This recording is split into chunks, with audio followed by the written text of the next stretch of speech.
Comment చేసుకుంటూ పోయామనుకో ఎన్ని జన్మలన్నా ఎవరిష్టము మన ఇష్టము. ఇప్పుడు అర్థమైపోయింది అనుకుంటా నాకు. రెండో ఆది ఏంటి?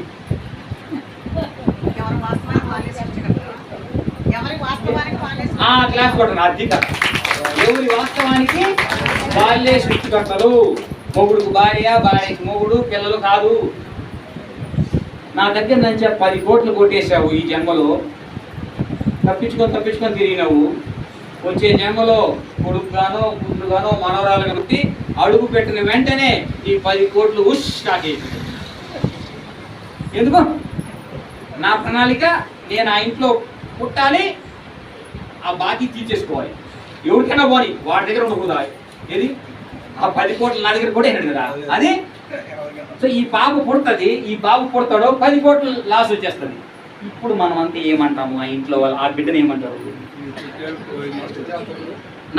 నష్టజాతుడా. అంటే ఆత్మ యొక్క జాతకాన్ని చెప్పే స్థితికి మనిషి ఉన్నాడు. ఇప్పుడు ఎవరికి పాపం వస్తుంది? అలా అంటున్న వాళ్ళకి వస్తుంది. చూసుకోండి, అలా అంటున్న వాళ్ళకి వస్తుంది.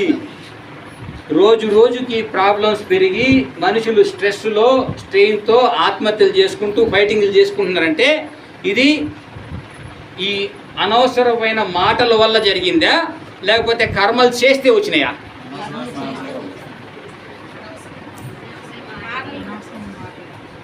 అర్థమైందా? ఇప్పుడు మనము కానీ రమణ మహర్షిని పట్టుకుంటే రమణ మహర్షి ఏం నేర్పించారు మనకి?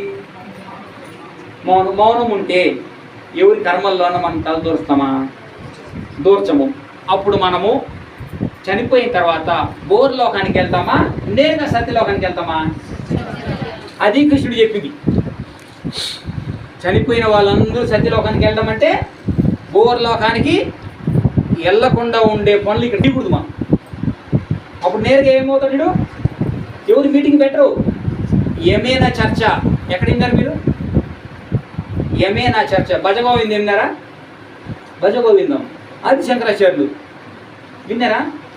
దాంట్లో ఉందా లేదా? ఒక సత్పురుషుడు ఇక్కడ చనిపోతే యముడు కూడా ప్రశ్నించడు. నువ్వు డైరెక్ట్గా వాళ్ళు ఏం చేస్తారు? బోర్లోకానికి వెళ్ళకుండా స్వర్గలోకానికి వెళ్ళిపోతారు.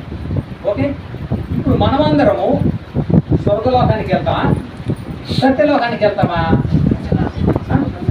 గట్టిగా మీరు చెప్తేనే అవుతుంది. ఎంతమంది చెప్తే అంతమంది.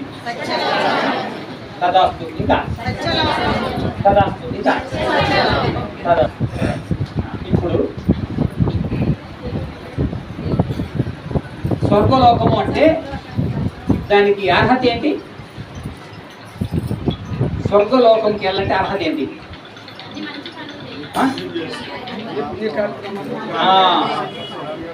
పుణ్యం ఎంత చేస్తే అంతకాలము మనము స్వర్గలోకంలో ఉంటాం. పుణ్యం అయిపోయింది అనుకో, అప్పుడు అక్కడ ఉంటామా? పంపించేస్తారు, కిందికి పంపించేస్తాడు.